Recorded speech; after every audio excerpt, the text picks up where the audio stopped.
Peace and welcome to the culture right here on the Black Star Network. I'm your host, Farajii Muhammad. Folks, we got a great show for you. Let's first talk about what was said, what was demanded, what is going to be next for Ukraine.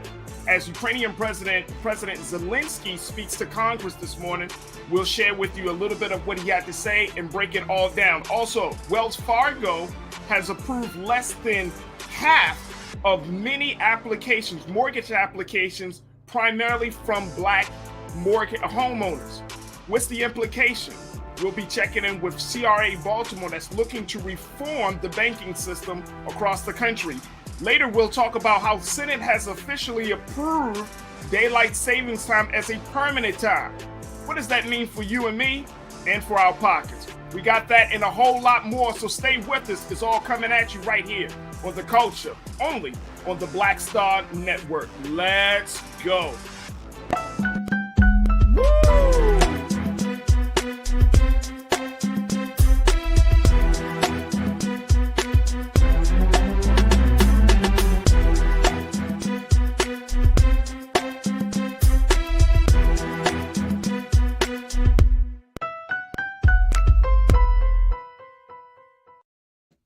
Folks, welcome to the show this afternoon.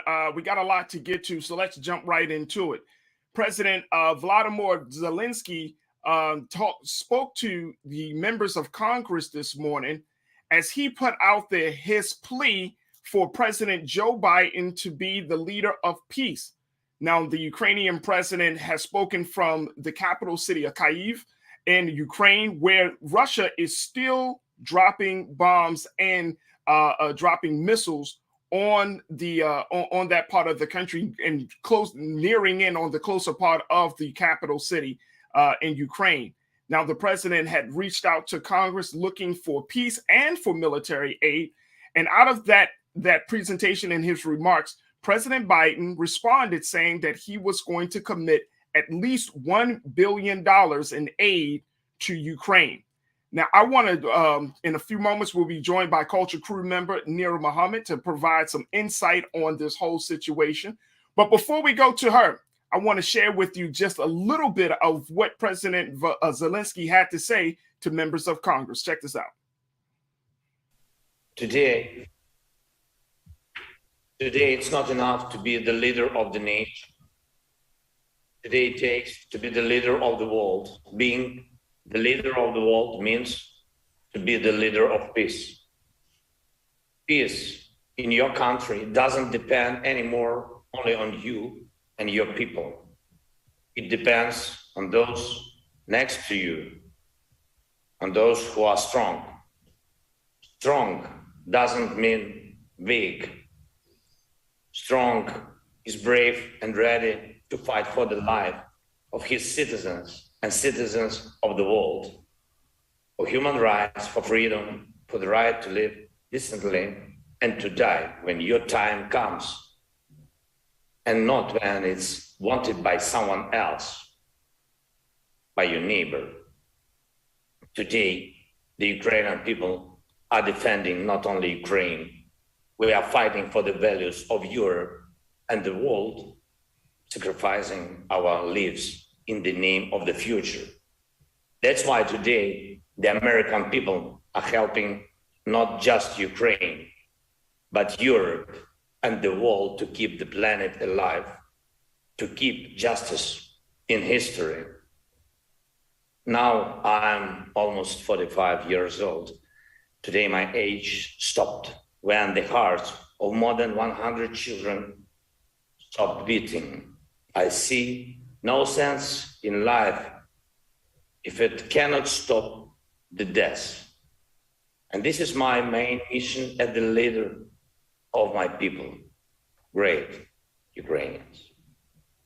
And as the leader of my nation, I'm addressing the President Biden.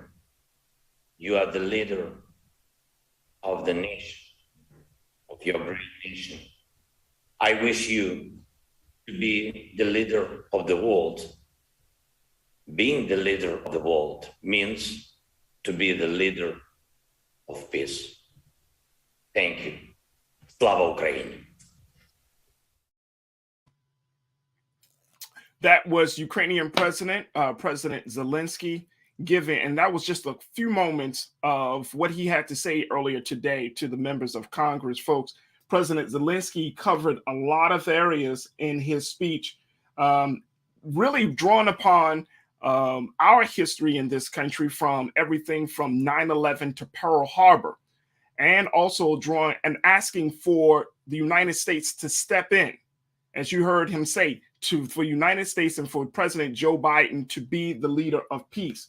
He also talked about making Ukrainian skies a no-fly zone. He said, this is a terror Europe has not seen for 80 years, and we're asking for an answer to this terror from this world, from the world. Is that a lot to ask, to create a no-fly zone over Ukraine to save people? Is this too much to ask? A no-fly zone. Russia would not be able to terrorize our cities.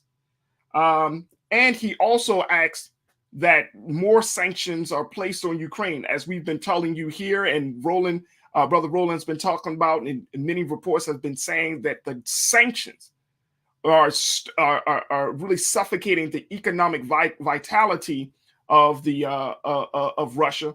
And so President Zelensky is asking for new sanctions.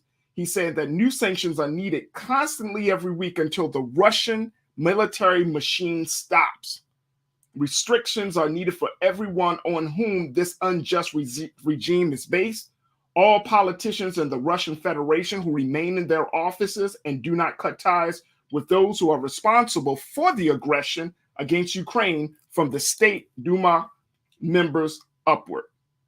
I want to bring in Culture Crew member Nira Muhammad, who is an author, and she is the host of Queen Talks with Nira Muhammad, and to give us her insight about this whole situation. Nira, thank you so much, dear, for checking in. It's always good to have you. Hey, Farajii, it's always great to be on the show. Absolutely, absolutely. Let's talk a little bit about what we're seeing right now. Just to, I kind of just went over just a few points. The biggest point is that in this address that President Zelensky gave, he was really not just asking for military aid, but he was really pulling on the emotional heartstrings of Congress members, really putting it out there, reminding us about everything from some of the great tragedies of this history of this country, Pearl Harbor, 9/11, asking President Biden to be the leader of the world that advocates for peace. What do you make of all of this? To be honest, as I was listening to him speak, all I could think about was the Africans, the Indians, and the Asians who were unjustly treated in Ukraine during this time. While we've been looking at the Ukrainian people, and while they have been wanting justice from everyone from around the world, they want rallying cries. They've been taken in by all of their neighbors when they flee the Ukraine. I can't help but to not care anymore. At first, I took a completely different approach. At first, I was team, let's help Ukraine. But once I started seeing those pictures of what has been happening to Black and brown and yellow people over in Ukraine, I honestly don't care anymore. I think that they are racist people.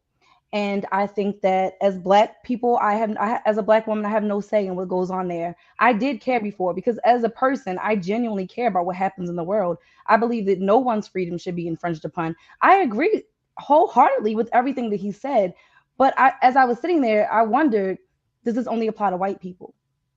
And I mean, when you look at a situation, one of the big, I would say one of the outcomes for this whole conflict is the impact that it's making, not just on the Russian people, not on the Ukrainian people, it's on the American public. I mean, from everything from gas prices to all types of, like you're saying, it creates a level of division among the American people, because we're being told one thing and then something else is happening.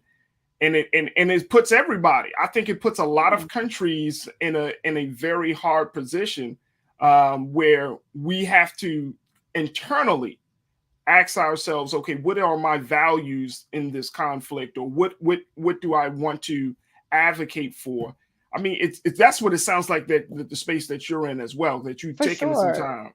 I genuinely, I would like to see President Biden address it. I want to see other European leaders, African leaders. I would like to see world leaders address the racism that has been taking place in the Ukraine. And I want to hear the president of Ukraine address the racism. I want to hear him address why police officers were beating black and brown people, why they were forcing them off of buses, why they were leaving them out in the cold and in long lines for days. That's what I want to know, because I was all team Ukraine before I saw what was happening. And now, to be honest, I really have checked out of what's going on in the Ukraine. Yes, it does impact us in America. And so we do, to a certain degree, we do have to be involved because, yes, our gas prices are skyrocketing, not just our gas prices, our food, so many different things. All of, we're dealing with inflation like crazy here in America.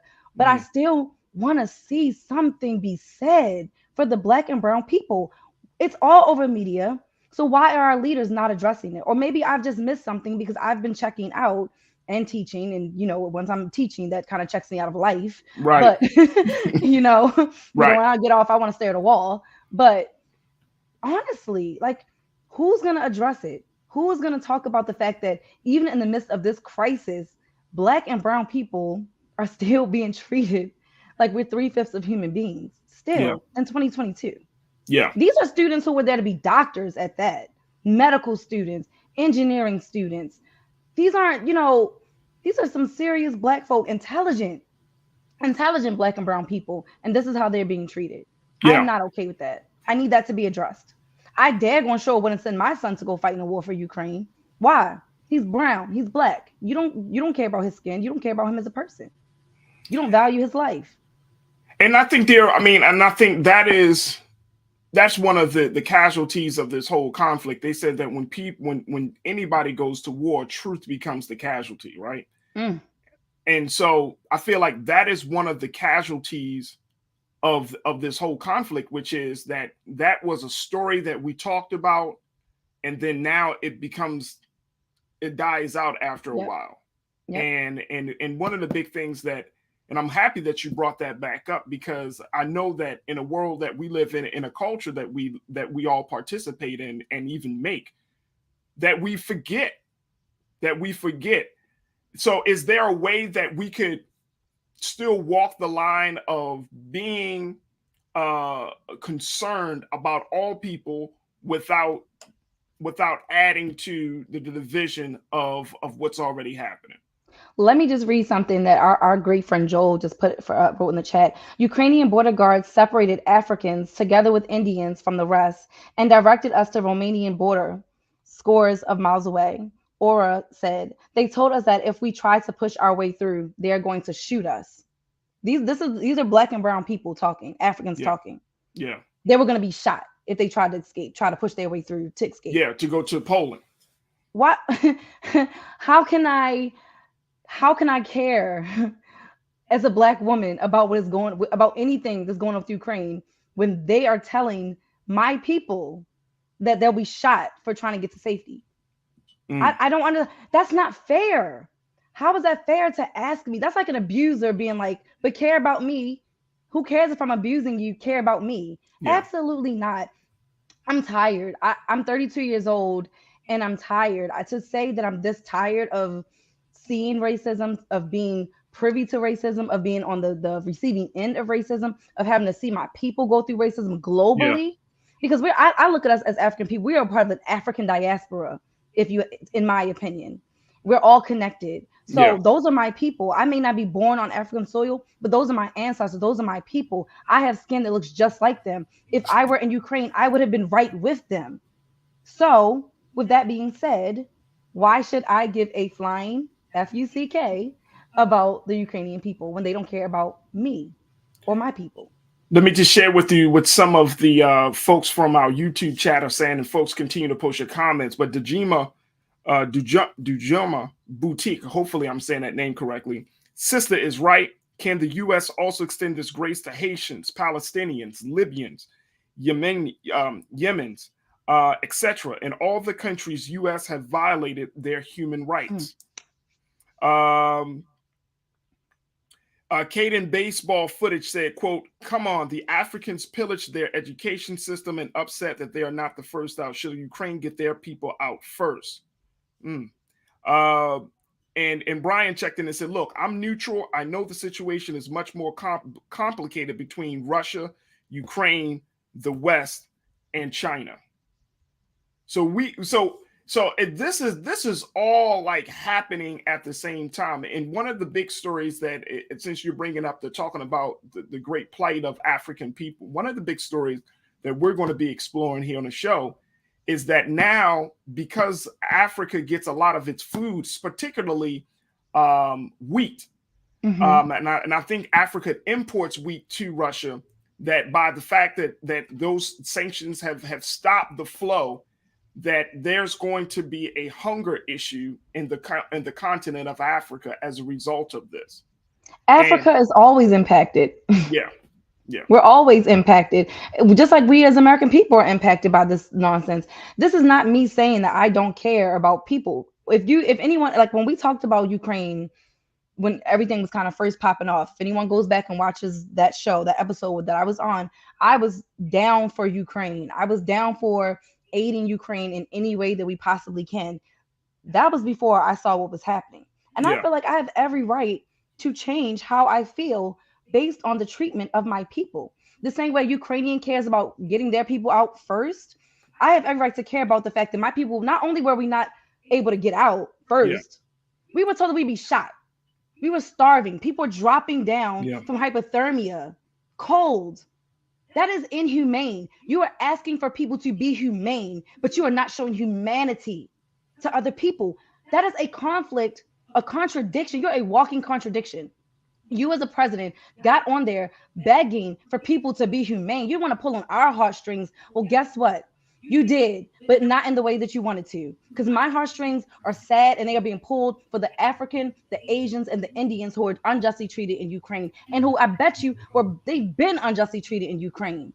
If you look up the racism scores for around the world, Ukraine and Russia both are at the close to the top for being some of the most racist countries in the world. Absolutely not. Absolutely not. And I want to, and I'm glad that you pointed that out. And I want to get more detail to folks about this situation that it was reported that since Russia and Ukraine are key players in the global agricultural trade, both nations account for a quarter of the world's wheat export, including at least 14% of corn exports in 2020 and a joint 58% of global sunflower oil export in the same year. Trade between the African countries and the former Soviet neighbors, especially Russia, has flourished in this past few years. And CNN is reporting that with Russian exports to the continent valued at $14 billion annually, and imports from Africa was around $5 billion per year. So the great concern that African economists are having is that there's going to be a looming and likely catastrophic lowering of trade volumes, but essentially that there's going to be higher food prices coming to hit Africa in a way that we did not know. So I wanted to bring that up, as you spoke about the impact of what we're seeing, because some of us may not know about the relationship between, Africa and that part of the world. But it's a very, very significant relationship that feeds people. Yeah. And that's between Russia and Africa. And Ukraine. Yes. So you're right. So and part of the reason why that story of African students is because of the close economic ties that all three of these continents have with one another. That's and folks, you just take a look at it yourself. Look up the food supply. We just had it. Keenan, if you could throw that back on the screen for me, please, brother. Like, if you take a look at that, look how Russian-Ukraine conflict could influence Africa's food supplies. That's a big conversation. We're going to explore it more, but we're seeing that this is a trickle-down effect from the economics to along all the way up to human rights. So it's a big thing. So a lot of people are saying, like, look, we do need to keep that part of the conversation at the forefront, because at the end of the day, we don't live in those parts of the world. Yeah. Right. And they need to eat. They need to eat. That, Yeah. that's a given. They need to eat. That's not up for debate. I think Yeah. I'm just tired. So I'm here's the tired. big thing. Here's the big thing, dear. Mhm. President Biden has already committed at least $800 million to aid to the Ukrainian people and to the Ukrainian government. There has been other reports saying that America will also provide weapons for the Ukrainian people. And I know you're not a quote unquote, foreign policy expert and all of those things, but what just using common sense, what do you foresee happening with America's role over the next 30 days with this situation? I mean, we're in the third week of this conflict. What do you foresee happening? Oh, you already know America is going to come to the aid of Ukraine. That's what America does. Personally, I don't think that America should be giving them anything. But that's what America does. But of course, when it comes to countries like Haiti and other places, we get breadcrumbs and the slow moving of the feet and misappropriation of funds from the Red Cross and all these other issues that we would just go into another conversation. But again, the American people is starving. The American people, we have issues on our own soil that need to be dealt with. Again, I can't say that we need to not be a part of this conversation because, again, Ukraine and Russia impact so much of the world, as we all know, as we're seeing and learning more and more. But again, we have to educate ourselves because let's be real, we don't know what's going on in Ukraine and Russia. We have no clue. Hell, most people didn't realize how close Russia actually was to America because, we look at it on a flat map often. So we like, oh, Russia's all the way over here, not realizing like, oh, this is actually a circle. So we're really, really close to Russia, but we don't really often hear a lot about Russia. We're not taught about it in school. It's not something that we really pay a lot of attention to. So we got to do our research because we need to really understand how our relationship with Russia and Ukraine actually affects the American people, because that's what ultimately we have to be worried about. We do have to be worried about the American people the same way the Ukraine is worried about the Ukrainian people. Right.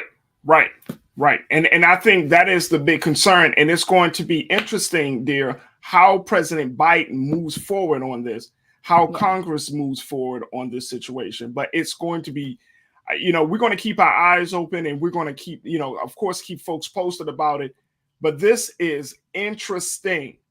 And I'm always going back to the point that as we're hearing about American journalists being killed and photographers being killed from this situation, if you look at the history of any major war that this country or this world has had, but let's say this country, there are events that have led up to us finally getting into the war. Yep. Most of the time, it's around issues of nationalism. Of course, it's around the issues of economics. It's always around the issue of natural resources. And it's around the issue of, like the death of an American or the death of a number of Americans. So when we see all of these things happening, it's going to be highly, highly important that all of us keep our eyes open and not just think that that's over there, we're over here. Yeah, I agree. Over there can soon visit us over here. Well, I mean, Farajii, it's already affecting us over here. We're already I already seen memes about people riding on scooters or riding on a horse because of like gas prices are out of control. We saw it with even our food supply. How much does it cost for a pack of chicken? The amount of money that I've been paying for chicken, y'all, I never thought I would pay for chicken, but I'm buying it. I'm still gonna buy that chicken, no matter how much it costs. I'm not gonna lie. I am black, but like these things are affecting us. We cannot pretend like they do not affect us. But I can tell you one thing: this beautiful brown body will not be fighting in any European war. Period. That's all I'm gonna say. All right. My tax dollars might have to go to it. I have no control of where my tax dollars go, but my body, I got control of where that goes, and I will not be fighting for any white man's war. Period. All right, there it is, Nir Muhammad. We got to take a quick pause. When we come back, let's switch gears, folks. Let's talk about Wells Fargo, how they have approved less than half of mortgage applications for Black homeowners, and how their history continues to show the great discrimination of home ownership in America. We're going to be checking in with the coordinator of CRA Baltimore, Jules Dunham, to give us some insight about how the banking system can possibly take accountability and be reformed. So stay tuned for that conversation. We got a lot to get to in the second 30 of The Culture right here on the Black Star Network. We'll be right back.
Don't you think it's time to get wealthy?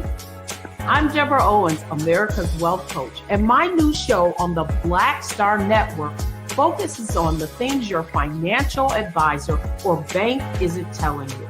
So watch Get Wealthy on the Black Star Network.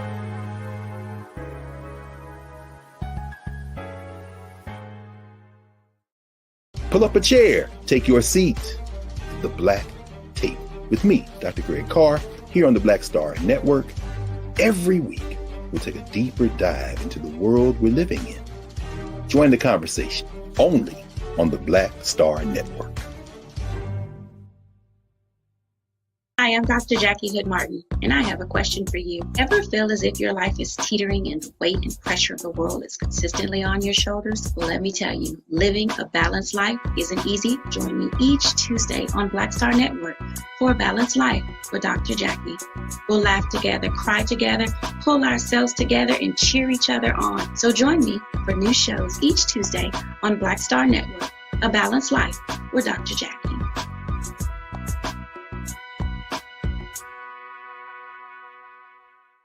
Folks, Black Star Network is here. Oh, no punches! I'm real revolutionary right now. Support this man, Black Media. He makes sure that our stories are told. Thank you for being the voice of Black America, Roland. Stay Black. I love y'all. All momentum we have now, we have to keep this going. The video looks phenomenal. See, this difference between Black Star Network and Black-owned media and something like CNN. You can't be Black-owned media and be scared. It's time to be smart. Bring your eyeballs home. You dig?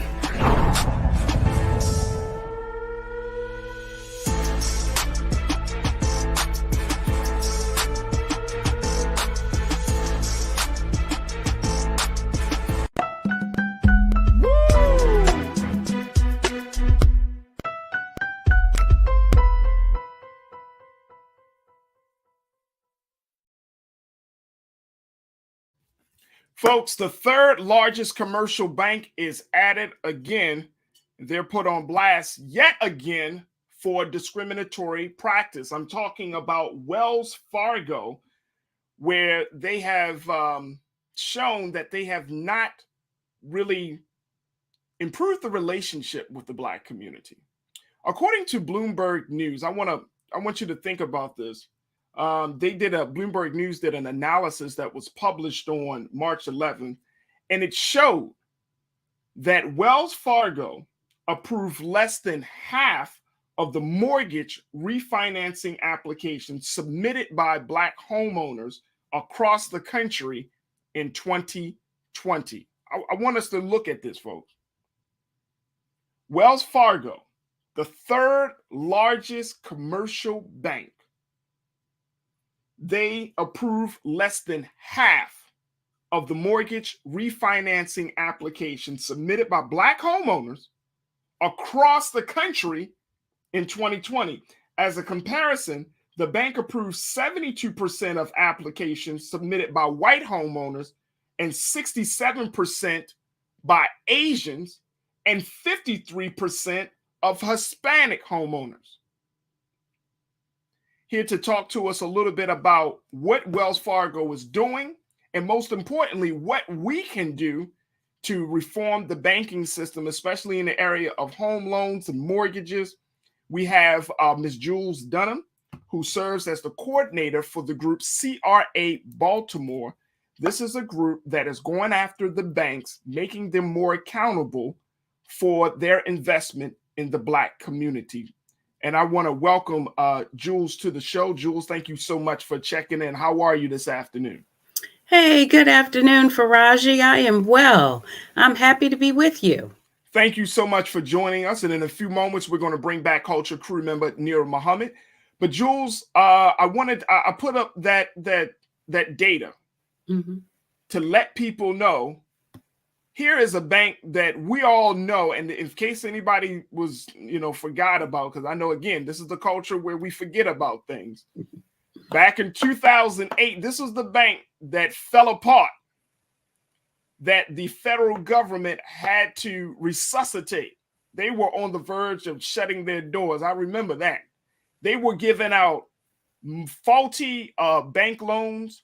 They were doing some really shady practices and with their mortgages. I mean, they were just doing a lot of just craziness that impacted Black and brown communities from getting homes, businesses, and other ways, other assets. This is a real problem. Now to see this bank still doing these type of discriminatory practices, Jules, I'm trying to understand, why is this bank still in existence? Why hasn't there been somebody to really call them out? Why hasn't the government stopped them?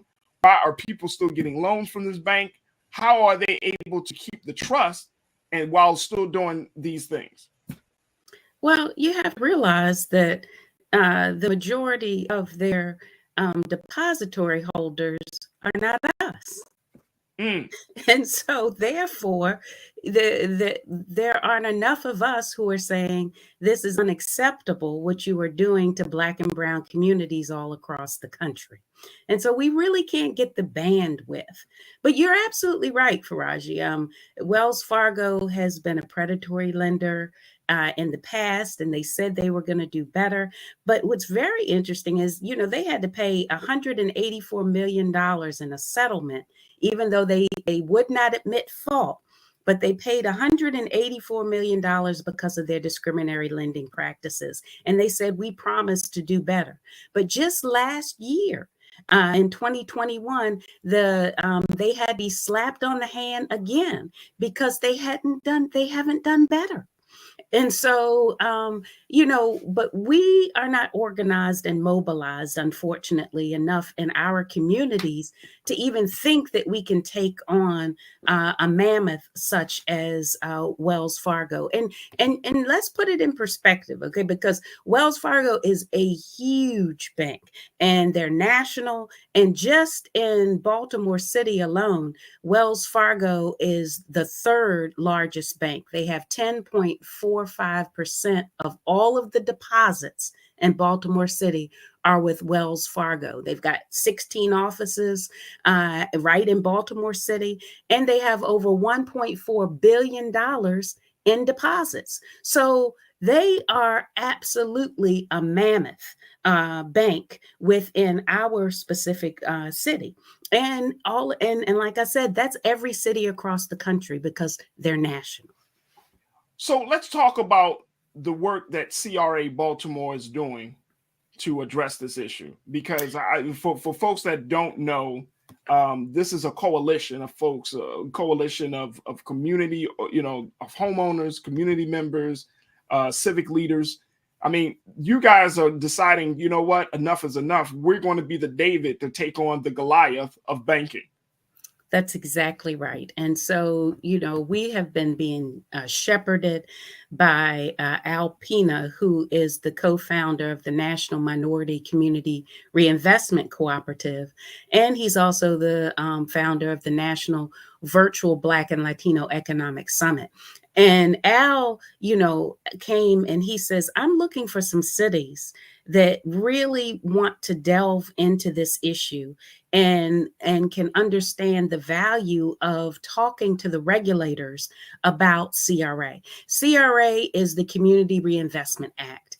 And the Community Reinvestment Act basically says that all banks have to give a percentage of their lending and resources to the low to moderate income community that they serve in. Well, for Baltimore City, that's a very large community because we're 67% Black, right? Mm-hmm. And so that means that we should be getting the lion's share of resources coming from the banks. Well, the federal government, CRA, says you have to give a proportionate amount. But here's the crazy thing. The CRA says you have to give a proportionate amount, but then the banks do what they do, just like Wells Fargo does what it does. And all of the banks have a outstanding rating with the regulators. And so how can you have an outstanding rating with the regulators and yet you're being fined $184 million for predatory practices, and yet you're giving just a small segment of our communities access to resources? There's something wrong with that picture.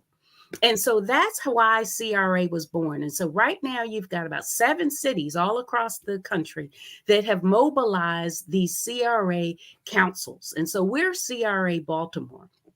And our council is focused on asking the top 11 banks that work within Baltimore City. And we're not talking about Baltimore County. We're talking about Baltimore City. Mm-hmm. The top 11 banks in Baltimore City, they have $85 billion in deposits. Exactly. I said billion. That's a lot of money. Yeah. Well, we're saying to those top 11 banks, you have $85 billion in deposits just in our city alone. We want you to make a commitment of $30 billion over the next 5 years to support the Black community in Baltimore City. And $6 billion a year. So, Jules, you're talking about $6 billion a year. That's right. Going to the Black community of Baltimore in this case. But if there's a CRA Detroit, there's a CRA in other cities that you're talking about, they get their slice of the pie, their respective slice of the pie from the banks there. Yeah, in their local cities. This is just Baltimore. Baltimore's asking for $30 billion over 5 years for Baltimore City alone. Yeah. But every single city has their own targets that they're asking for, and it's based on the deposits that the bank has in those cities. Okay. So what are we asking for that money to support? There are 4 critical areas that we know we need resources in. The first is we're looking for $15 billion to support small businesses. And that's actually looking at providing capital for Black and Latino small businesses where? In Baltimore City. Okay. And so why? Because small businesses, the number one issue for us is that we can't access dollars. Right. To even start up. We're very entrepreneurial, but how do we actually get a business started? On our credit cards, taking out, if we can, a loan. We'd use all of these vehicles to start an entrepreneurial effort that actually cause us to be running a deficit from the beginning. Whereas our counterparts, other folks, they're actually able to go and get a home equity line of credit. Right. They're able to go and get a small business loan, putting up a vehicle or, their house. And we don't have the luxury of that. Why? Because it goes back to what you started with, because Wells Fargo and many others, they're not lending and allowing us to be able to purchase homes. And that gives most people their number one area of wealth. So that's the first pillar. Right. The second is we're looking for $4.25 billion to support home ownership. And that's providing access to Black and Latino families to be able to own a home, so that they're now going to be able to have the upside and be able to get equity. And what does equity provide for us in the Black community? It means that you may be able to send your child to college. It means that you actually may be able to purchase a second home. Oh my goodness. And actually take advantage of having an income producing property within and develop a portfolio. It may mean that you can get yourself out of debt. But others have that luxury and we don't. And we need to increase the home ownership for Black people in Baltimore City, especially. The third area where we're seeking dollars is we're asking for $10 billion for housing development. That's increasing affordable rental and for sale housing that is done by Black and Latino developers. We have a host of developers in the city. The number one issue that they have is access to capital. They say, I know I have got my crews, I know how to do this, but I can't get a line of credit that's going to allow me to be able to have enough money so that I can front and get all of the costs and all of the development costs done, so that I can produce high quality housing stock. And what we don't want is for others to come into our community and take advantage of the upside. I commend, Mayor Scott for his $100 million initiative to rid us of blight. But what I want to see connected to that initiative is that Black and brown developers will be the ones that are actually renovating and bringing back online these houses in Baltimore City. Lastly, fourth pillar. We're asking for $75 million for building capacity. And that's for providing grants and investments to deliver increased community products and services. So we have phenomenal nonprofits all across this city, and they're run by Black and brown people, but they are underfunded, underinvested in. And so we have to be able to get money that is going to be able to be pumped back into these nonprofits so that they can actually do what they do at a larger scale. Yeah. We've got United Ways of the world. They get $10 million grants and we get $10,000 grants. Right. So and Jules, I appreciate you breaking it down for us, just so our watchers and viewers and everybody can understand, where they coming up with this $30 billion from, why that particular demand, but more importantly, how is that money planning to be used? I want to bring back Culture Crew member Nira Muhammad, my wife, to talk to us, to share her thoughts about what she just heard around this situation. Dear, when you hear what Jules Dunham Howie said about the banking system and what they're supposed to do based upon the law, the CRA Community Reinvestment Act of 1977. 1977. What's your take on all of that? It hit so close to home for me because I remember as a small business owner, I remember trying to take out a small business loan. And then I don't even think it was for a lot. I think it was literally for about $10,000, but it was really capital that would have been really, really beneficial to help me with my business and really getting it off the ground. And I remember they were like, okay, well, you need some equity for this loan. So they were like, okay, well, do you have a vehicle? So I was like, yeah, I do have a vehicle. And I remember giving them all of my vehicle information and they were like, yeah, no, we can't accept your vehicle. And wow. I was just like, it's just like she was saying, it's always a barrier. As Black and brown people, we can literally come out of high school and go into debt with student loans, but we cannot come out of high school and go into debt with a small business loan. Why is that? Why is it that I can't get a $10,000 small business loan, but I can take out a lot of money for student loans? I don't even want to put myself out there and say how much student loan debt I have. But I mean, It truly, truly is sad. Even going through the home buying process, because that was another process that I went through that was extremely, extremely, extremely stressful. But I'm just thinking about how, as Black and brown people, we are often denied these home loans. I could not go through a major bank to get my home loan. When I was applying for home loans, I was denied by all the major banks. It was a smaller bank that actually approved me for my home loan, even though I met the quote, I was above what was necessary for an FHA loan. I was well into the 600s. I still was denied. And I was a teacher, a Baltimore City school teacher, and was denied by some of these major banks. I had to go through a smaller company. And I hate that feeling as a Black woman. And I can attest to going through some of these same exact processes and being hit with so many roadblocks that I myself wanted to quit. I just was like, you know what? Maybe buying a house isn't for me.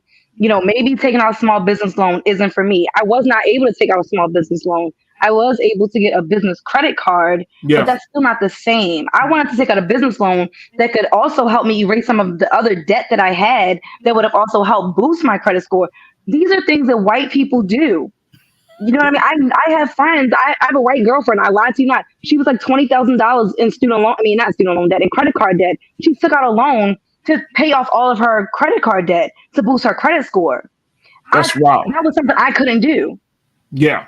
And so, Jules, when we look at a situation like that, that just speaks to the level of disparity that and the type of relationship that we have with the banks versus other people having with the banks.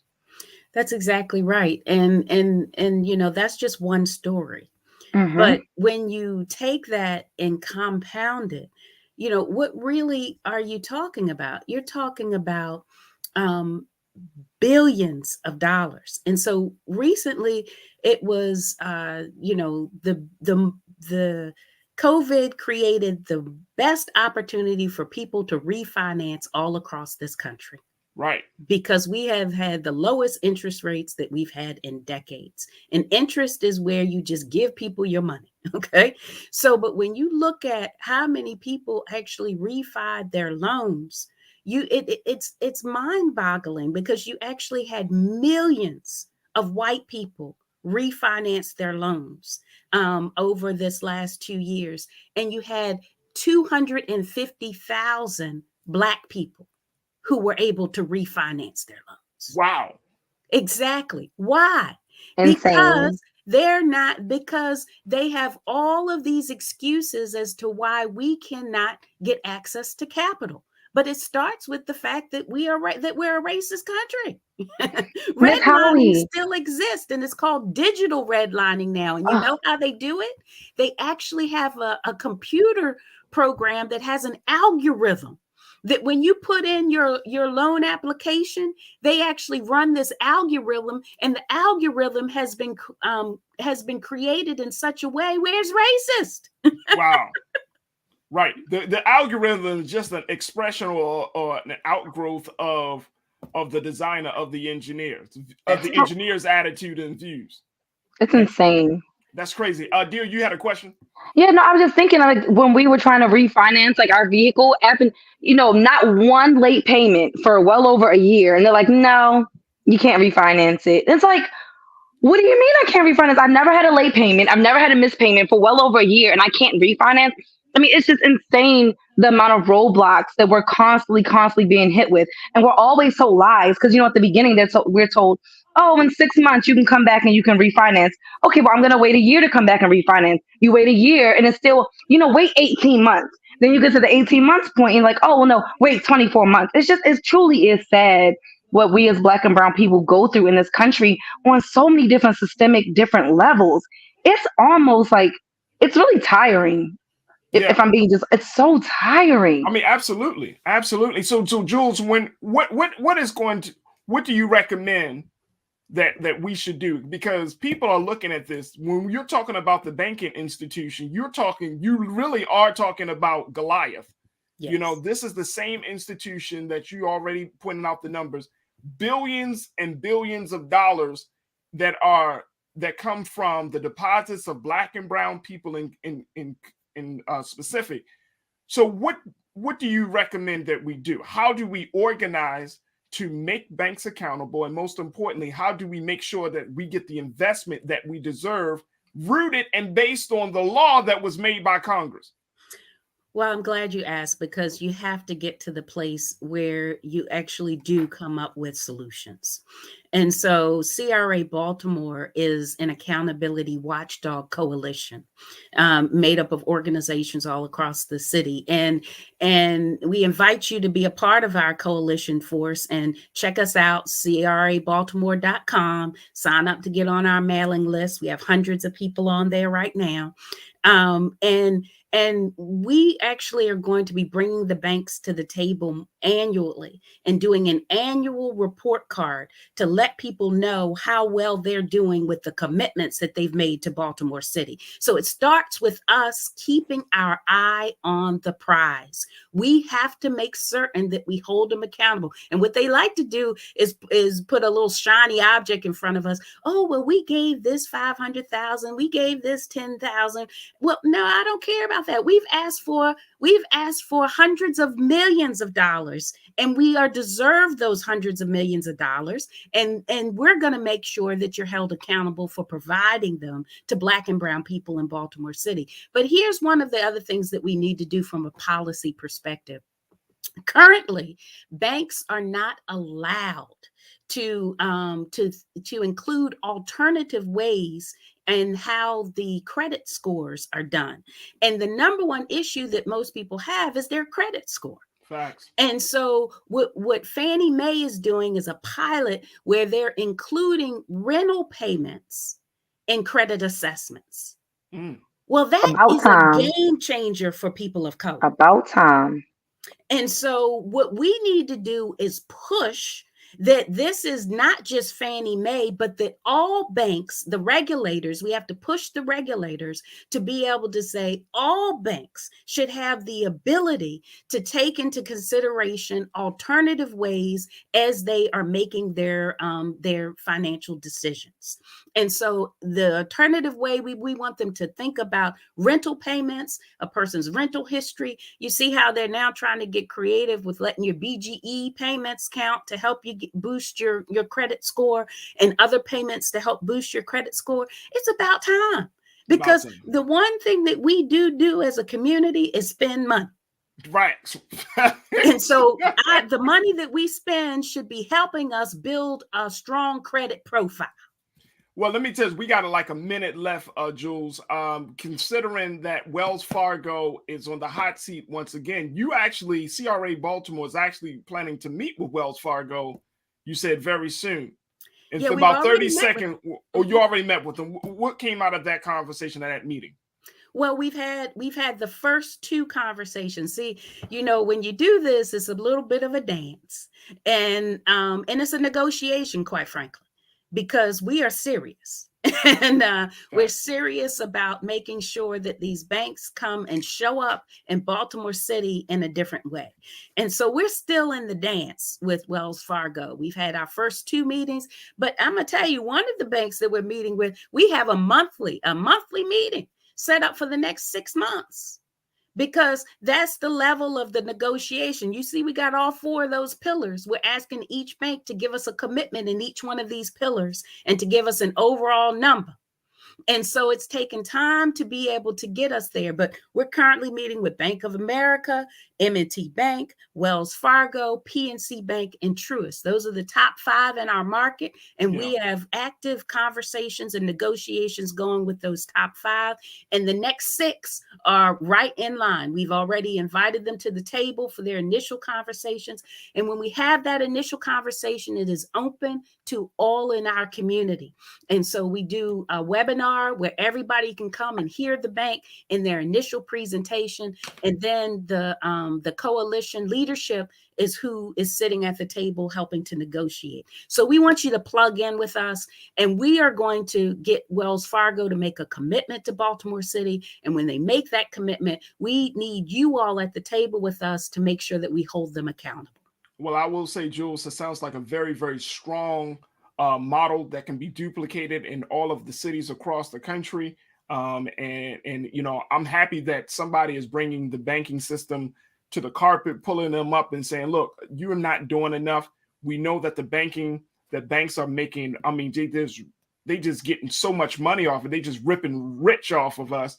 But it's so good to hear that there are a group of concerned folks, Black folks, that are saying enough is enough. We'll certainly bring you back on, because as much as we talk about what Wells is doing, there is still a lot of conversation about the top post among the feds with the banking system on that level. So we got to bring you back, Jules. But I appreciate your time and for everything and the great work that you guys are doing. Glad to be with you. Thank you so much, Farajii. I'm Absolutely. excited about the show, the culture. Oh, appreciate it. You see Mother Africa. Yes, I see it. Well, we appreciate you. Folks, make sure you check out and get more information about the work of CRA Baltimore. If you want to learn about this group, this coalition that is doing the powerful work of making banks accountable, make sure you reach out to them at crabaltimore.com. We got to take a quick pause. When we come back, let's switch gears.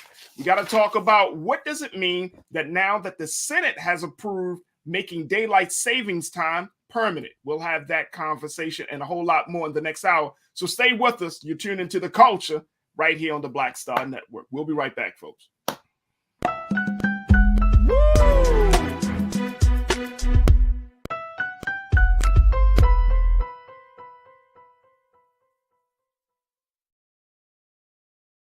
Don't you think it's time to get wealthy? I'm Deborah Owens, America's Wealth Coach, and my new show on the Black Star Network focuses on the things your financial advisor or bank isn't telling you. So watch Get Wealthy on the Black Star Network.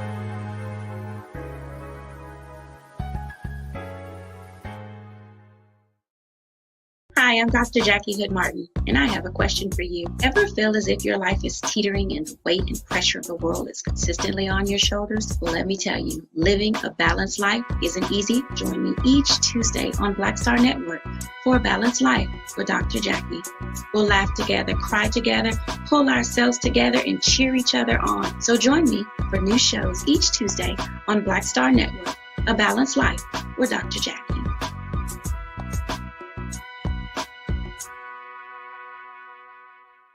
Pull up a chair, take your seat. The Black Tape with me, Dr. Greg Carr, here on the Black Star Network. Every week, we'll take a deeper dive into the world we're living in. Join the conversation only on the Black Star Network.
Folks, are you still in a space of trying to recover from the clock moving forward? Well, if you are, you're certainly not alone. Now it looks like that Congress has decided to do something that instead of us shifting from back to forward, that we just stay in one place, one time, all the time. If you haven't heard, the Senate of our Congress has decided to approve a bill for making daylight savings time permanent. Now that bill goes to the House, and most likely, the way the House is, how the House do House things, they're going to approve this bill. And so that means that the time that we are working from at this moment, this particular moment right now, folks, will stay the same. And that come 2023, that we will no longer do the biannual switching of the time. Now, what does that mean for us? It means that we get to enjoy life a little differently. But I always found it fascinating. This is one of the reasons why I wanted to have this conversation. I found it fascinating that we are living in a time where we can adjust the clocks or try to regulate time to fit our interests and needs. I want to bring back Culture Crew member Nira Muhammad, who is an author. She is also an activist, and she serves as the host of Queen Talks with Nira Muhammad, the podcast that can be heard on all podcast streaming platforms. Nira, thank you so much, dear, for checking back in with us for the second hour. Always a pleasure for us. Sounds like I'm having a little trouble there. You're having a little trouble there. I see that. You actually, we talked about this, and you were like, dear, I am still trying to keep up. I'm still trying to catch up an extra hour. Like, you felt this hour this year. I feel it every year. And I think as educators, we feel it every year. Monday, half my class was late to school on Monday. Let me just say that. I was not surprised though, because they're forced to really wake up an hour earlier than what their bodies are normally used to waking up. So the fact that like half my students were late to school on Monday, I was like, you know what, guys? I feel like this is just a late day. We're just going to start off a little late today because we're all feeling the brunt of daylight savings time. Heck, a fight happened in my classroom on Monday. I was like, you know what? I'm blaming all of this on daylight savings time and the full moon that's coming. Right. I'm definitely feeling the brunt of it. So you're feeling brunt, and you're gonna feel all types of ways. What is the thing? Because you're what do they call it when retrograde? That's what it's called. Yes, we're not Mercury retrograde right now though, but we will be in full moon, and I can tell. No, it's a real thing. Like I was literally just having to talk to my principal about it, and she said she and other educators in Virginia did a study where educators studied how the moon affects the behavior of students, and she said they couldn't look at each other's data. It was like half the teachers had to study the moon. The other half had to study behaviors. And it was like a real thing. Like when they brought their data together, she said, the moon really does in seasons. Because that's another big thing with the whole daylight savings time. They're saying that it'll help with seasonal depression. Because, again, a lot of people become depressed during the fall and winter months because the day is so short. Mm-hmm. I am all for just keeping it where it is, not moving it back. Because once it doesn't go back, you won't feel the difference. Once you're like a couple months into daylight savings time, when we spring forward, you don't really notice it anymore. I am all for the days being longer. Like when the day gets dark at like 4:30, it feels like it's 10 o'clock at night at 5.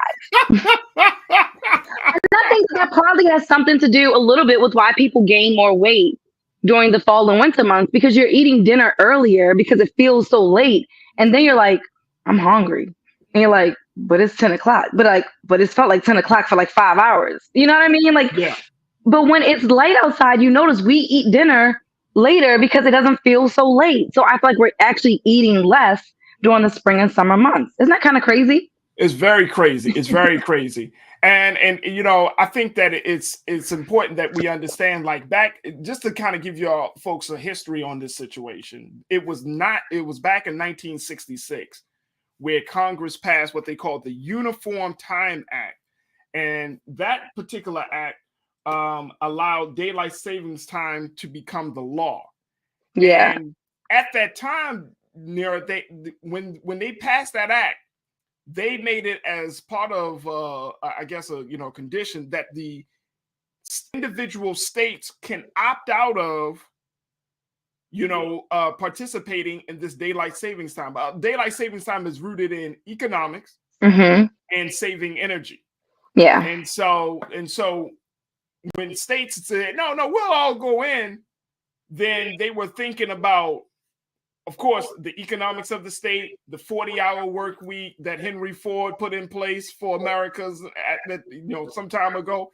I mean, everything was rooted in what can we do to maximize labor Yeah. Well, actually, Ben Franklin was the one that like kind of, quote unquote, figured it out, but I do think it's interesting because, obviously already all states do not participate in daylight savings time. This is not something that every state does, but it's based on kind of your region, based on the way that, the light hits at this certain time of year. There are a lot of benefits to daylight savings time. And even with us changing it, there's going to be some ramifications for the animals, for our livestock, because they're used to this schedule. So it's going to take some readjusting. But I do feel like the benefits, like, they're saying that it can help with childhood obesity by ridding daylight savings time. So again, I do feel like I do want more hours of the day, because I do find myself becoming a little bit seasonally depressed as well during those winter months, at least here in Maryland. Now, how I feel in, the sunny place that I'm going to might be different. But for now, I do get seasonal depression because I'm like, it's 5 o'clock and I'm thinking it's 10 o'clock. And I do eat a lot more in the winter. So basically you saying that if it's sunny outside, then you can lose weight. That sounds terrible. No, but I really it sounds bad, but if you really, really think about it, I want people to just take a moment and really think about your habits during the winter months. You're not as active. It's cold. It's dark. You're home. Yeah. Especially as women, we women, once we come home from work and it's dark outside, listen, the bra is off, the wig is off. Okay, she's at the door. I get it. I'm gonna leave a trail. A trail to the bedroom. Original self at that time. Listen, it's like a Bratz doll. I took it all off, baby. I'm not coming back out. It's dark. But it's only 6 o'clock. Is it? Is it only 6 o'clock? Because it feels like midnight. The moon is out. We haven't even eaten dinner yet, Mom. I've eaten dinner. Y'all have to figure something out. No, let me stop playing. So you want me to eat a second dinner because you hungry? Oh, you want to eat dinner at 7? No. But this is an interesting thing. Do you believe that the House is going to pass this new daylight savings time bill? Do you think they're going to keep it permanent? I do, but if they do pass it, just be prepared. We are going to have to change back at the end of this year. It won't become permanent until November of 2023. Right. So at the end of this year, we are going to go back an hour, and then next year we'll go forward. And then if we go back in November 2023, that means we're going to go back again. Listen. Well, no. It's once. So once 2023 comes, that's it. But it says it's not until November. It says November of 2023. Right. That's after. Isn't that after? No, you're right. Because we go back. I think one more time. It'll be just one time. Yeah, we'll be fine. Yeah, it'll be one more time. One more time. One more change. Well, here's the other thing. No, we're gonna go back this year. Then we got to spring forward next year, and then we stop at spring forward. Okay. See how we gotta break this down so we can you gotta plan your life around this, You don't have to plan your life around it. Because you know why? Most of our technology automatically updates itself. I'm not talking about that, Farajii. I'm talking about my sleep schedule. What are you talking about? Oh my gosh. So you talk about your sleep schedule as if, okay. You gotta plan your life around your sleep schedule. Right. So here's the thing. Here's one of the big things that I think that we need to really look at is, getting into a space where we're using our time wisely in terms of, working and just making sure that we are taking the most out of our time. Because I don't think a lot of people understand how, especially if you're talking about being successful or doing anything in any endeavor, the way you use time plays an integral role in dictating how successful you will be. Which is why we need the Sunshine Protection Act. We need as much sunlight. Did you wait? Whoa. What's the Sunshine Protection Act? That's what it's called. Act. Okay. Right. Yeah, that's what it's called. I'm just making sure. Okay, go ahead. I'm sorry. Go ahead.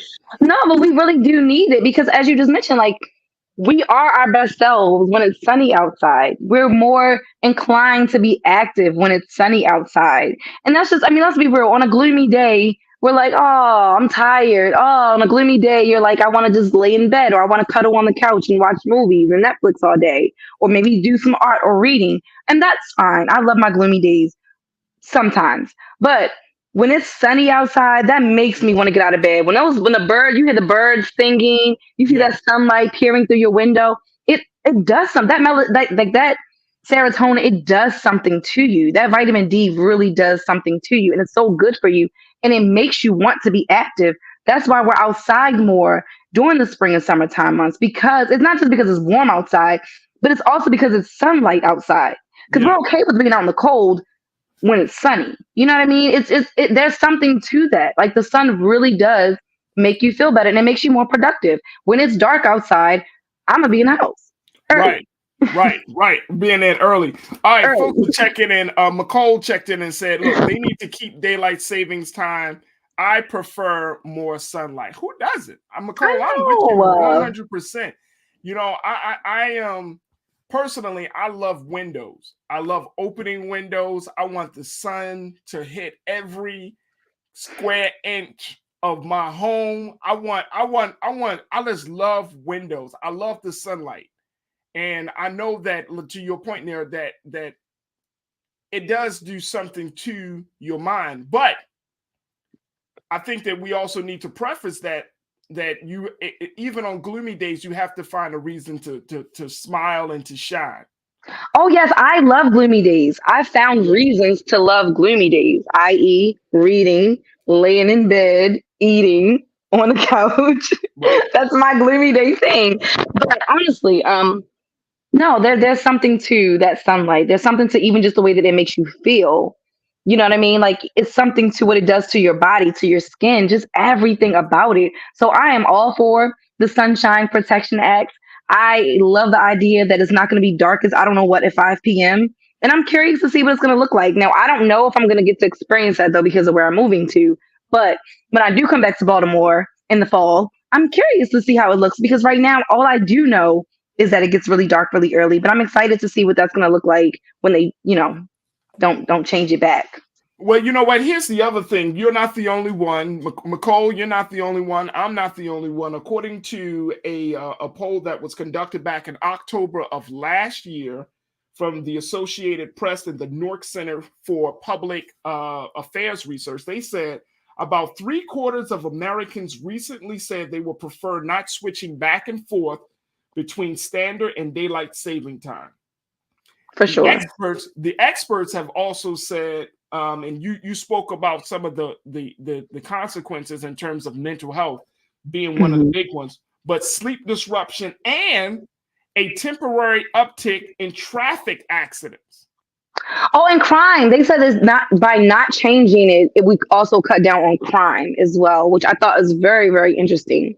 That by not going back, and again, and I don't know if that has something to do with it being dark outside. Do more crimes happen when it's darker outside? I don't know if that correlates to why they believe the crime will go down.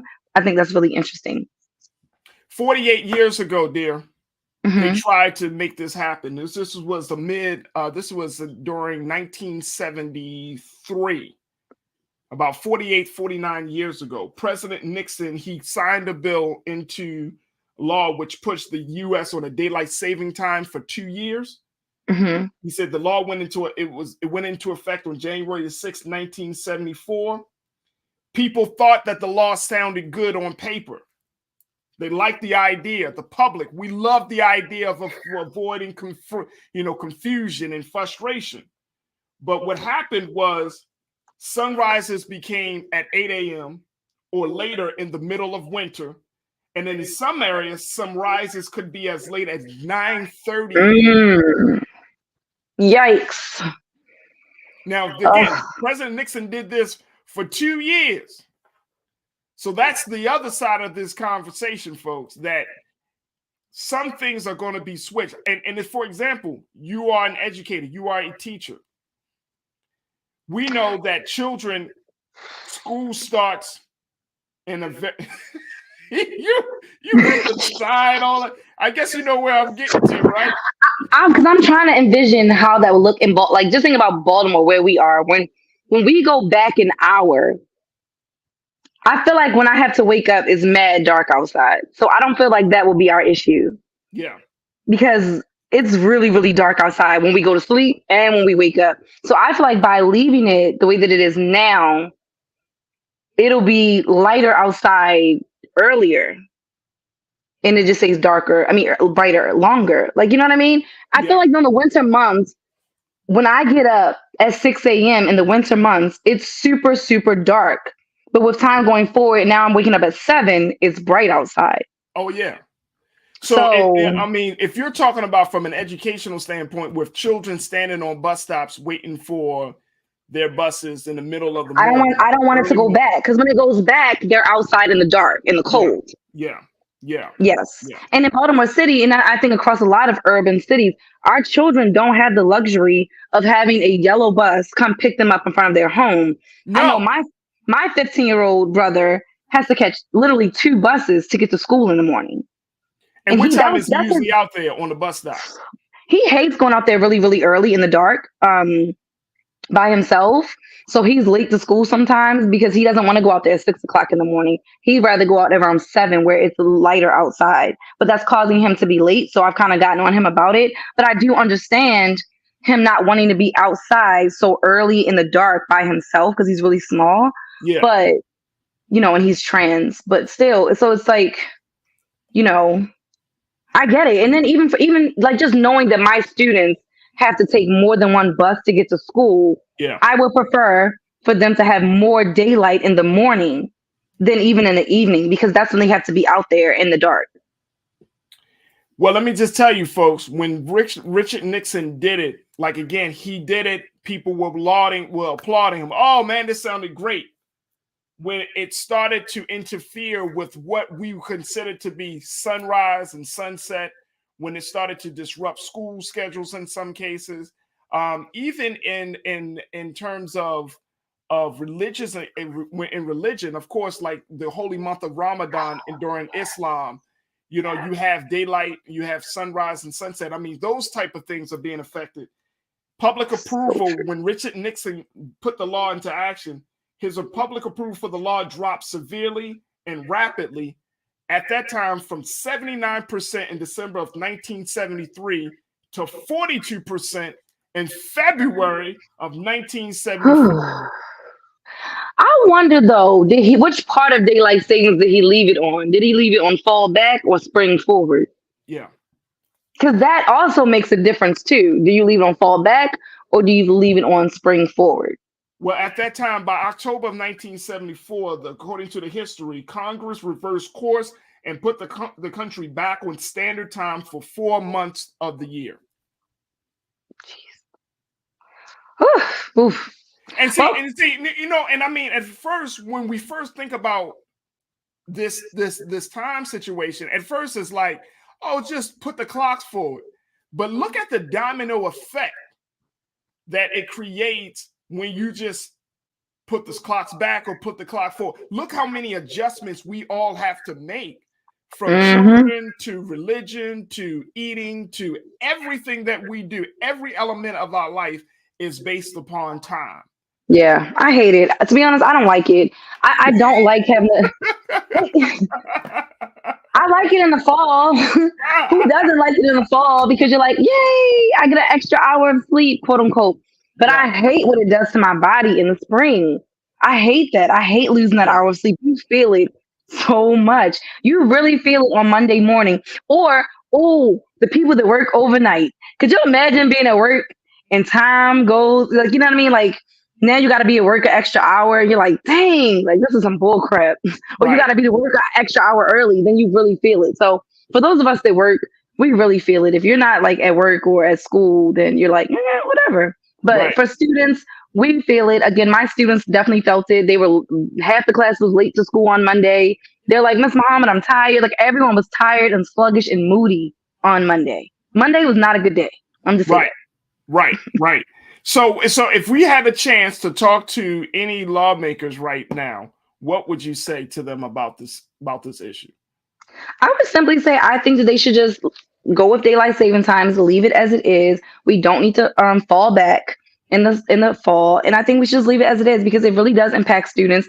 Let us just get used to one thing instead of kids and adults having to literally change. I mean, again, we just talked about how this affects our mental health, how it affects our sleep, how it affects our physical health. It affects so many different areas of our lives. Let's just try it out and see. Biden already got a low approval rating as it is. I mean, can this really hurt him anymore?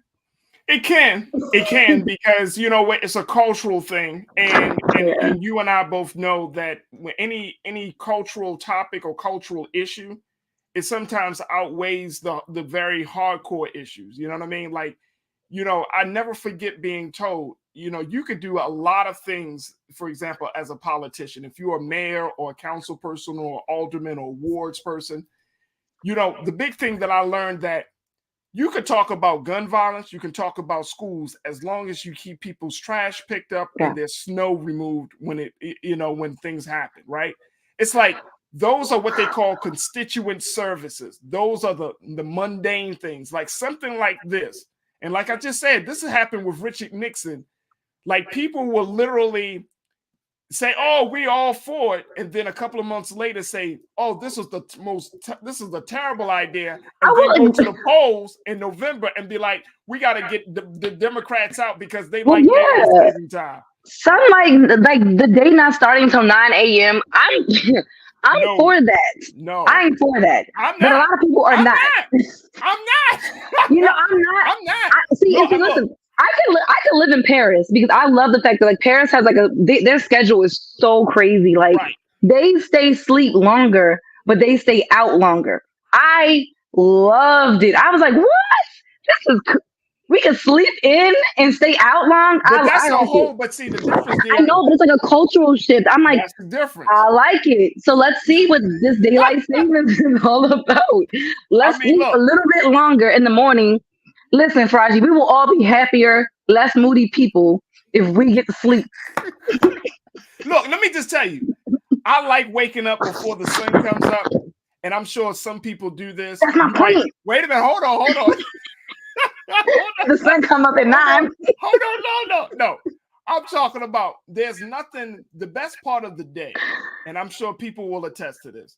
The best part of the day is early in the morning when you have a chance to think, when you have a chance to meditate, pray, read something. No. That's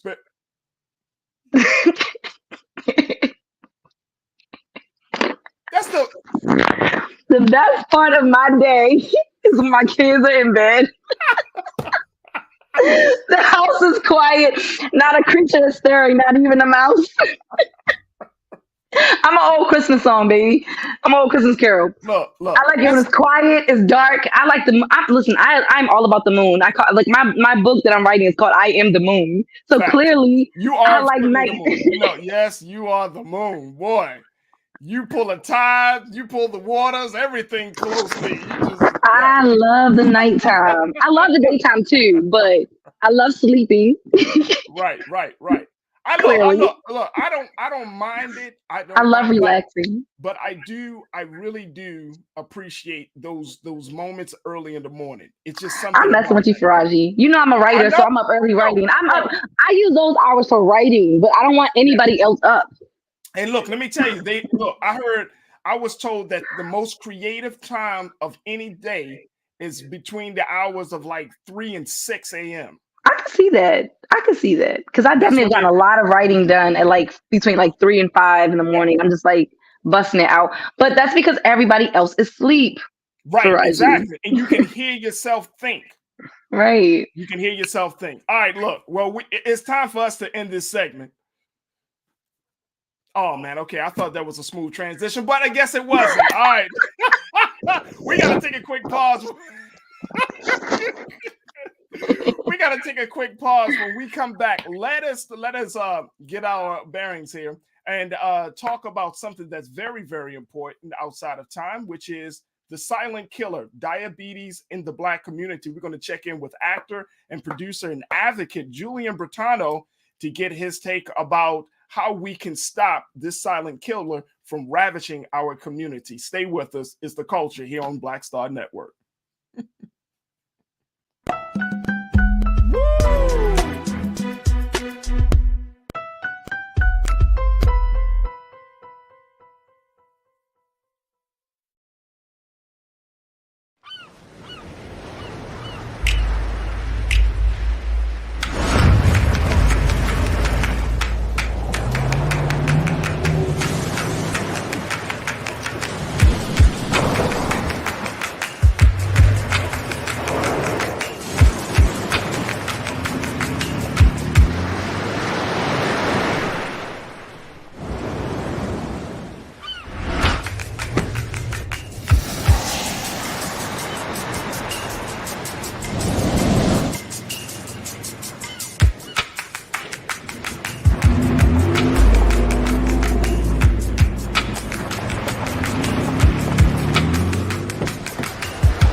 Hi, I'm Dr. Jackie Hood Martin, and I have a question for you. Ever feel as if your life is teetering and the weight and pressure of the world is consistently on your shoulders? Well, let me tell you, living a balanced life isn't easy. Join me each Tuesday on Black Star Network for A Balanced Life with Dr. Jackie.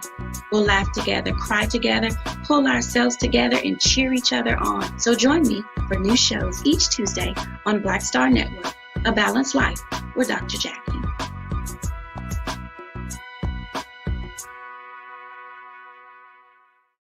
Pull up a chair, take your seat. The Black Tape with me, Dr. Greg Carr, here on the Black Star Network. Every week, we'll take a deeper dive into the world we're living in. Join the conversation only on the Black Star Network.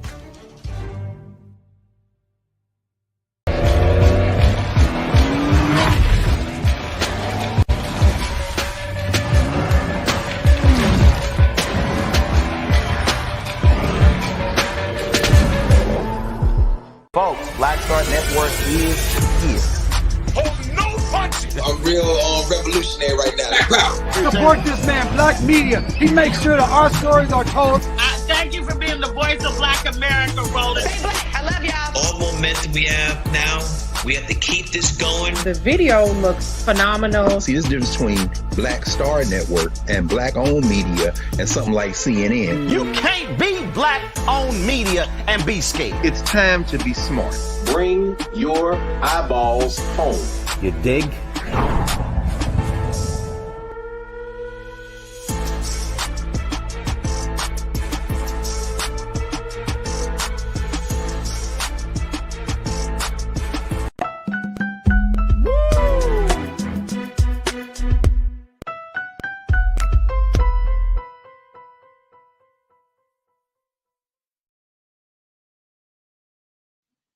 Folks, we are back, and I wanted to talk about an issue that many of us may not know. Did you know that the #1 silent killer within the Black community is not homicides, it's not cancer, but it is diabetes? And here to talk to us a little bit about the impact of diabetes on the Black community is actor, producer, and advocate Julian Bertano, going to give us some insight about the work he is doing to bring awareness to this issue. Julian, thank you so much for checking in. We truly appreciate you and your time today. Oh, we're going to wait till you're going to get it. Okay, so let me just share this with you before, as Julian gets himself together, folks, because there have been a number of conversations about how do we deal with this issue of diabetes in this country. And I want to share with you very quickly something that I thought was absolutely riveting and fascinating. According to the University of Alabama at Birmingham, they did a study published in a medical journal by the name of Circulation, Genomic and Precision Medicine. And researchers found that while many African Americans, this is directly from the report, folks, so check this out. It says that while many African Americans, especially Those with a higher African ancestry proportion have a favorable lipid profile. They are at a higher risk of developing diabetes than those of white European ancestry. Now, look at this, folks. The research also indicates there are specific genetic variations that are more common among those with higher African ancestry that predispose these individuals to diabetes. Now, this is according to medical doctor, Dr. Vibhu Parsha, who is a clinical research fellow in the UAB division of cardiovascular disease and the first author of the study. And I thought that it was fascinating that we are predisposed to this silent killer. Look, I got to take a quick break. And when we come back, let's talk a little bit about what this means. And then I'm going to get actor, producer, advocate Julia Bertano to join us in this conversation. So stay with us. It's The Culture here on the Black Star Network.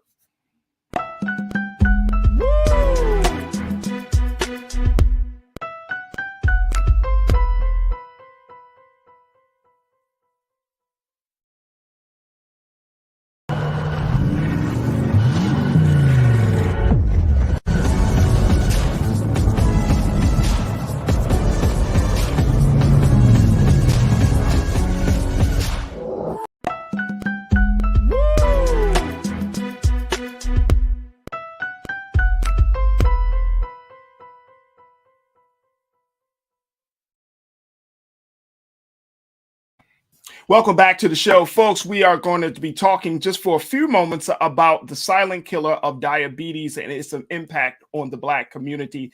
And as I shared with you from the University of Alabama at Birmingham, folks, it shows that Black adults actually at a higher risk of developing diabetes due to genetic variations and social health determinants.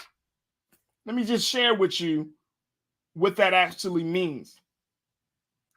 According to, and I shared with you just a little bit of what Dr. Parsha said, but Dr. Parsha also said that the high risk of diabetes among non-Hispanic Black individuals can be attributed to social health determinants of health, including where people are born, live, learn, and work, along with age. If you're not taking care of yourself, if you're not eating the right foods, if you're not getting the necessary exercise, if you're not enjoying the sunlight while there's day, you may find yourself becoming diabetic. Let's bring in now Julian Bertano, who is an actor, producer, and advocate, and will be speaking for the National Association of Diabetes this coming week to talk to us a little bit about this issue. Julian, thank you so much for joining us here on The Culture, here on the Black Star Network. How are you, brother? I'm great, Raj. Thank you for having me on. I appreciate you much and everything you guys got going on. Go ahead. I was just going to say, you're welcome. You're welcome. First and foremost, folks may see in your face and say, he looks familiar. Yes, folks, he was in Oprah Winfrey's Greenleaf. He was he was right there next to Oprah herself in that bar scene. But Julian, you are also outside of what you're doing on screen, it's the work that you're doing off camera that I think is truly making the impact that we need to see, especially for our people in around the country.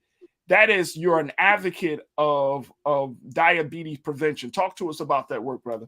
No, absolutely. And actually, in about less than an hour, I gotta get to the American Diabetes Association. They're having a kickoff for Tour de Cure, is what they call it. They've been doing it for 30 years, and it's a major fundraising event that brings awareness and just experiences for others to be able to share in everybody's plight and journey with diabetes. I was diagnosed for onset of type 2 diabetes back in 2008.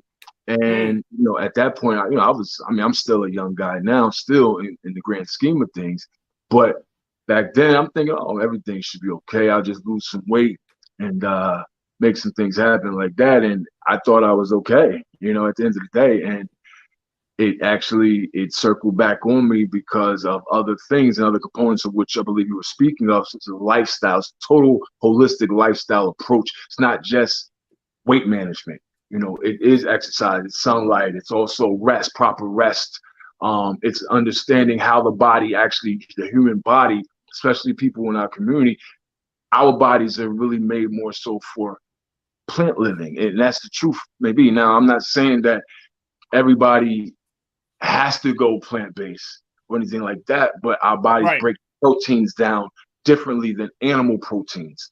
And so what happens is between the fats, the cholesterols, the what's called cell waste, which exits the cell wall and it kind of hangs out in front of the cell wall, and that's where the liver releases fibrin, which usually helps us clot against injuries and things like that. It actually forms this wall together with the cholesterol, fats, and the cell waste, and it blocks the glycogen or the glucose from getting into the cell, so it kind of just hangs out in the bloodstream, which gives a buildup of glucose and A1Cs over time.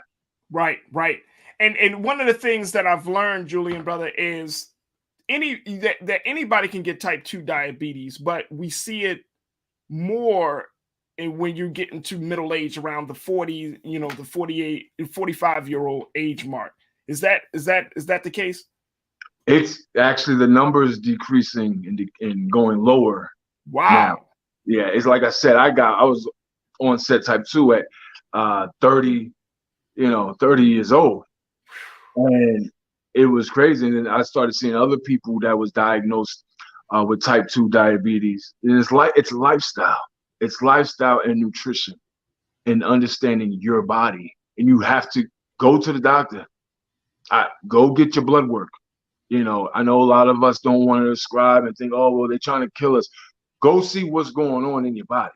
Yeah, I mean, that's the big thing. Like when we have conversations about physical health, right? And I mean, now I want to push back on that narrative that, for example, Black men don't like going to doctors.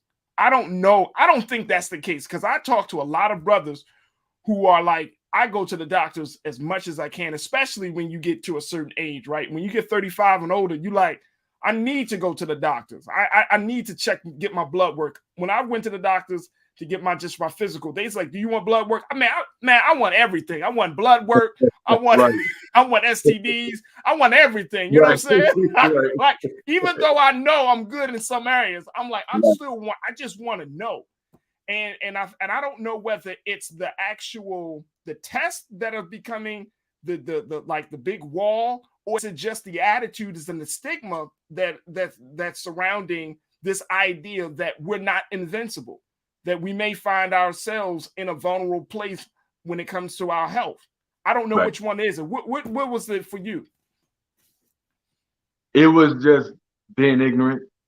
I'm just being transparent, just being ignorant to the fact that I don't have all the answers. I didn't have all the answers. I wasn't good.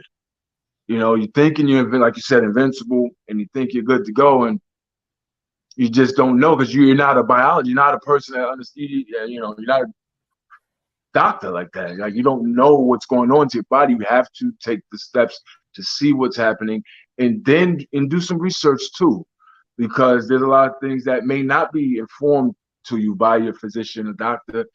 Whether they know it, information, or they don't know it, that's irregardless. There's no excuse for you not to be able to gain your own intelligence about the subject matter. And so that's what I'm forced to do. I had an amputation last year. I had my big toe amputated, being ignorant, but I had to tap into that mindset of, okay, I'm not going to let this defeat me.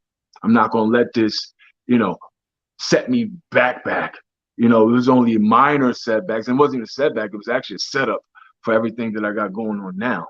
So, but unfortunately, I had to go through what I had to go through. But, I just turn it and use it to be able to help others and tell my story and just my experiences.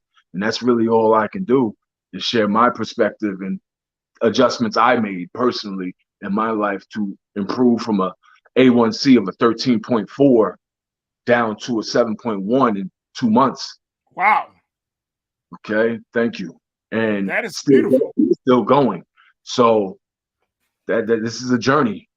This is a journey. This is a big journey. I want to bring Nira Muhammad, my wife, and the artist and writer and host of Queen Talks with Nira Muhammad. I want to bring her back into this conversation. Nira, as you listening to Julian's story, what goes through your mind? Just that as Black people in general, especially our Black men, you do have to take your health very, very serious. I know you're big on your health, Farajii, but there are a lot of Black men out there who do not even think about going to the doctors. If they're sick, I'll drink some ginger ale, take some Tylenol, and keep it moving. Oh, man. So I do think it's really, really important for Black men to lead these conversations and to get other Black men on board and to hold your brothers accountable. So to hear a Black man talking about this and even sharing his personal experience, that's really, really inspiring, because that'll touch someone. Someone's going to be listening to this and be like, dang, I think I might need to go get checked out too. So to keep hearing Black men advocating for themselves and for other Black men, that's a beautiful thing. I love it, and I'm all for it. And what kind of support do you think is needed from spouses of Black men as well as community members for us, Julian, to make sure, like Nira said, that we do have these conversations, that we're creating a safe space where we're like, you know what, I need some help. I don't have things all together. I'm not good. What is needed from wives, girlfriends, mothers, grandmothers, and from the community? So, for instance, my wife has been nothing but supportive to the utmost, and I will always cherish that in her. Helping with my meal prep, things like that. Help, just reminders, and just being a mirror. You understand? Like, it really takes the spouse to be a mirror to show you where your flaws are, because that's what we do. We look in the mirror to check our flaws. We don't look to see how we want to make sure we're straight. So in order to do that, we have to detect that, and that's what your spouse, your significant other, does for you. And just be transparent about the conversation. You know, as the male, be transparent, like talk, be open, subject yourself to vulnerability, because that's the only way you're going to get down to the root and the meat of what you got to do. Absolutely. Final question, because I know that your time is limited, brother. So we appreciate you, Julian. But Nira talks about this fact of you have all of these people, these come up with these like home remedies when we do get sick, not knowing that we might actually be very, very sick. How do we break out of the thinking like, oh, if I just do some home remedy, I should be good. I can go back to work for 10, 12 hours a day, instead of taking the time and say, you know what, let me take this mental and health day off and let me go to the doctors. How do we change that? That's going to take some deprogramming. Wow. Honestly. Wow. I mean, because people are used to it. They're used to, we're taught from as little boys, okay, you fell. So what? Get up and walk it off. Walk it off. We didn't even check it. That might be broken or sprained, but we're told to walk it off. So we're taught from very young to just, don't worry too much about it. It'll be okay. As long as you just be tough about it. That, there is a mindset to it all, which does play a role into recovery and to discipline. But everybody that's under the sound of my voice right now, stop trying to self-remedy and self-diagnose, assess it, know what's going on with you, go share it with a physician that you trust. You don't have to just go to any random doctor that just you think that you have to go to. You interview them, just like you would do anything else in your life. Interview your doctor, see who you like, see who you can get along with, who you feel. Your intuition will tell you who to trust and how to trust them. And then just be, again, just like with your spouse or significant other, be transparent with your doctor and your physician. And then you start from there and stop the home remedies. Now, you can use a holistic approaches. You can use natural herbs and things, but you have to first understand where you are. Yeah. Once you understand where you are, now you can properly apply the measures and the supplementations and herbs and the regimen that you may need. Hey, you know what, Julian? I love that, brother. I absolutely love that. And I think that if you can't be transparent with your doctor or your therapist or your spouse, you know what I mean? It's like what are we doing here, right? Like if you can't be vulnerable with those people who are there to help take care of you, like my therapist will say, like, oh yeah, like tell me what's going on with you. And she always says to me, I can't help you if you don't properly and truthfully tell me what's going on. Right. Like, why do you go to the doctor and the doctor say what's going on? You be like, no, I'm good. Like, you wasting my damn time, man. Right. Like you just wasting time. So right. I love the fact that you emphasize that. Look, you have to be honest with yourself. Yeah, Farajii, I think another thing he said that's really important is we talked about deprogramming men, but we as women have to be deprogrammed as well. Because as he mentioned, those moms, and I hear it all the time, shake it off. You're okay. Stop crying and just get up. We have to deprogram our thinking that boys are okay, that they're so tough, that they can take it all because they need us. We are the nurturers. It's our duty. I know for me as a mom, when something happens to my son, it is my duty as his mother to make sure that he is okay, not write him off, but then go cater to my daughter if the same exact thing happens to her. So again, that deprogramming has to happen on both ends, because if boys weren't told that so much as children, they probably would feel differently as men in going to the doctor and going and seeking that help. So we too have to deprogram the way that we respond to boys and men when they tell us that they're sick or that they're not feeling well. So that's really, really important. I wanted to highlight that. No, that's actually, and a lot of people are checking in, Julian, and talking about that idea of interviewing doctors, because we also know as Black men and Black women that we are misdiagnosed so much compared to white people, Latinos. Like the misdiagnosis of our medical conditions are just totally wrong.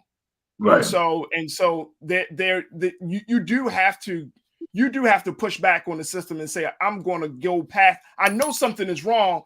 So for you to tell me I'm good is not sufficient. Right. Exactly. I totally agree with that. I ascribe to, you got to take matters into your hands. Again, using wisdom though. Yeah. Not just, like I said, not just self-diagnosing and self-remedy. Utilize all the resources that are made available to you.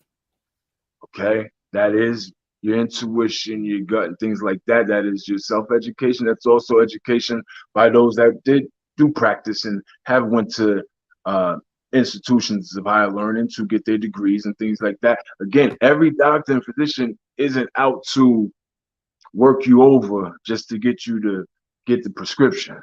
Yep. They're all not like that. But that's up to you.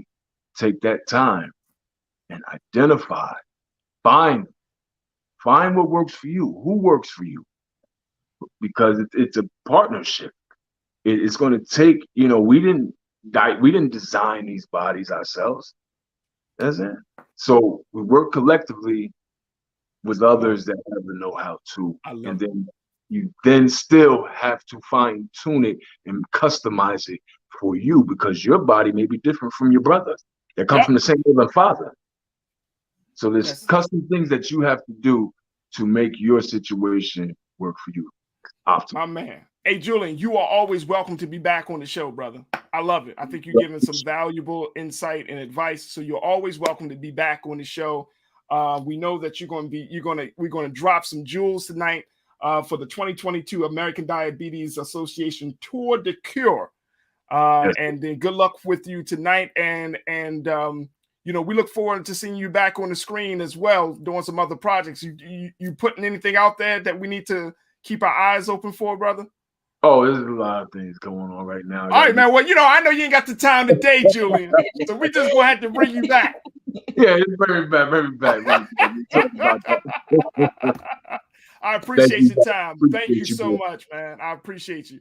Folks, Julia Britano, who is a renowned actor, producer, and CEO, and he's also a rising hip-hop artist as well, checking in to talk about the silent killer, diabetes in America. Let me bring Nira back in here very quickly as we close out the show, because All right. Well, she got to put me on pause. I'm here. It's all good. Oh, okay. I'm here. Okay. No, but I mean, know, I'm a part-time mom. No, I didn't know that. I didn't know you had children.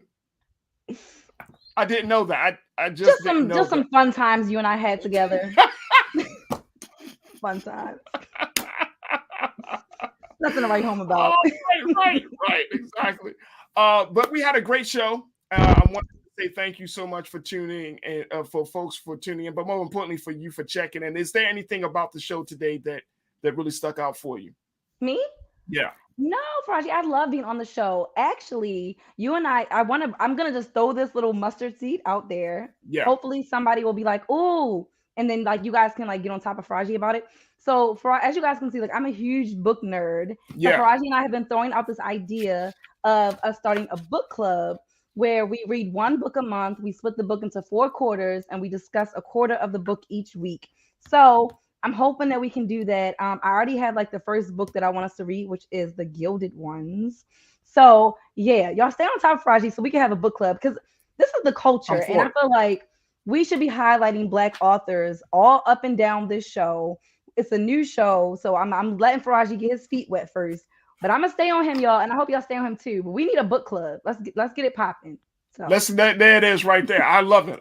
And of course, people can tune in to Queen Talks with Nira Muhammad. How can people check out your podcast? Yeah, you can check out my podcast on iCarHerQueen.com. That's like where you can get all things Nira. But you can also find it on Apple Podcasts, Spotify, Anchor, Google Podcasts. The list goes on. Literally any podcast app, you can find Queen Talks with Nira. I talk about manifestation. I talk about relationships. I talk about self-love. I talk about becoming a narcissist because of social media. I talk about a lot of topics that I think are really, really pretty dope. So I hope you guys like what you hear. And if you want me to talk about something else, just shoot me a message on my social media and we can talk about it. And one of the things I love about your podcast is that you are authentically, unapologetically. No, I'm serious. I'm being honest. Yo, when y'all tune into her podcast, she's authentically, unapologetically Nira Muhammad. So you know what I mean? Like she holds she don't hold back. But you know, it's very passionate. I'm a passionate guy, so you know what I mean, we share that quality, but I love listening to it because it's truth. You know, some people might it's like a roller coaster. It's like 1 minute you're laughing, next minute like go, hold up, wait a minute. Like, 1 minute you're laughing, next minute you're in your feelings. I get it. I'm cutting her off. I'm gonna let her make her point, but I'm cutting her off after this next point. No, that's all right. That's awesome. Yeah, folks, we definitely going to try to we're going to get this book club off the ground.